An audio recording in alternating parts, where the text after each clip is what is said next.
Assalamu alaikum wa rahmatullahi wa barakatuh. My brothers, my sisters, you and I know what happened in Turkey, Syria, and a few of the other places. Few other countries were affected as well. I want to start off by saying that those who say that this is a punishment of Allah, they have absolutely no right, no authority from Allah Almighty to declare that. There are so many innocent souls who have lost their lives, children, widows, those who have struggled and suffered all these years, men and women, and you cannot just declare that this is the punishment of Allah.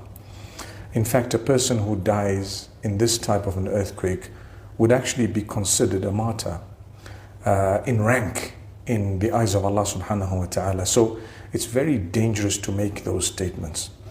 We are saddened by what has happened, and this is, from what I see, one of the worst that I've known in my life.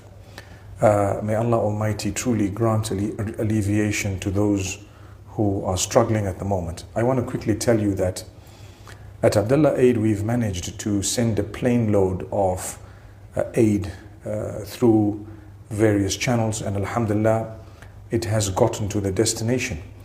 I have posted a few pictures of when it was leaving Amman, Jordan, and I will post a few videos and that shortly. But my brothers and sisters, what was required in the initial hours and still is required, experts in rescuing those who are stuck under the rubble.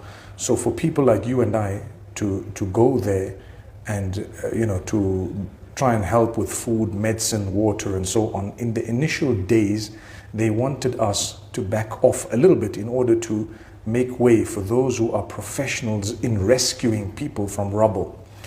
And as time passes, slowly but surely, they're opening up to everyone else as well.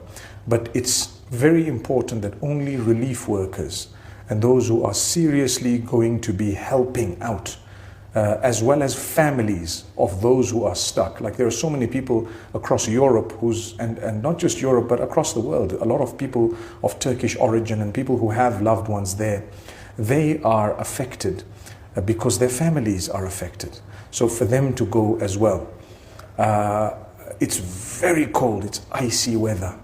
With that, rescue operations, a lot of survivors, many have lost their lives. It's a very sad scenario. So the assistance that you and I can render is that of food, blankets, water, medication. That's the most important thing for now, as well as some warm clothing. There are going to be makeshift tents that we would have to put up. Already they're there. Makeshift tents for people to stay, even though the weather is freezing. So it's really a tough situation.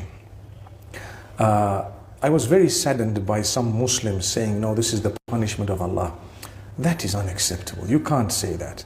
And if you have said it, you need to seek the forgiveness of Allah Almighty, because any calamity, anything that strikes, there are so many people who were so close to Allah Almighty who were struck by the same.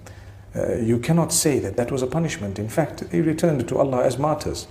And then there may have been some people who might have been within the disobedience of the Almighty and so on. For them, it's a different scenario. But nonetheless, whenever a calamity of this nature strikes, we must give people hope. We must reach out to them. We must make sure that we've done something tremendous for them to the best of our ability. If you notice, each time there is a disaster, the next disaster seems to eclipse the previous one in magnitude. And that's something worth noting, because as time is passing, it's becoming even worse. So we ask Allah Almighty to help us, to guide us.